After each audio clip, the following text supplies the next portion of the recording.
This is the Hover-1 scooter. Recently I have a problem where I plug in the power and it won't charge. I checked the 2-port is only 36 volt, but when I put it back in here, I press the power and it won't come on. So what I did, I opened up, this is the connection, the 4 screw on this hand, and there is the other 4 screw on the other end.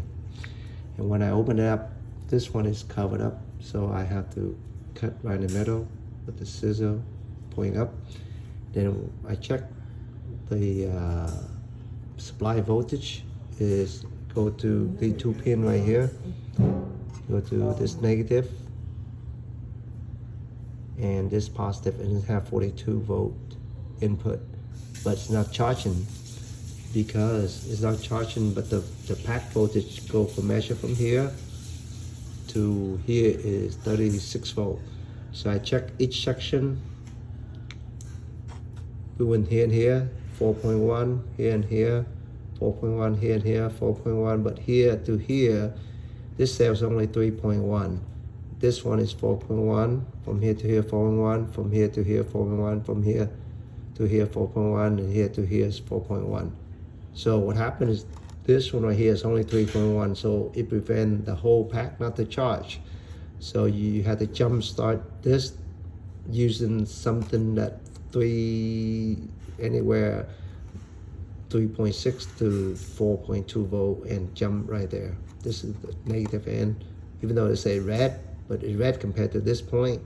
For this cell is the starting is the negative right here, positive, because the negative come from this end, then positive, then negative, positive, negative, positive, negative, positive, negative, positive, and so on.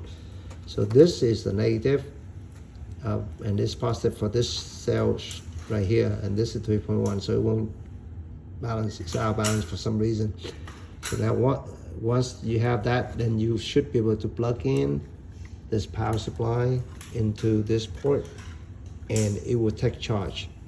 And once you have that, then you can tape up everything together. Every cell different, so you have to check, make sure they balance. Most of them are balanced except for that one cell, and it causes out of balance. And I look, there's nothing burned anything, but you have to do that to bring it up to 4.2, and then put it together, use it to see if you can plug in. But that's how I make my working again. I run into another problem, but I will update it later. Okay. Hope that helped anybody with the Hover-1 scooter, Blackhawk, or any kind of scooter with this type of configuration. It's total of 40 cell, 1, 2, 3, 4, and all the way to here. So it's 40 cell of 18650 type of cell. You can peek into it, and that's how you get it going. Okay. The cell battery don't take charge, and when I plug in here, you cannot turn it on. You have to check to see which cell has the lower voltage. It won't start it, and that's my main problem. Hope it's helped. Thank you for watching. Bye.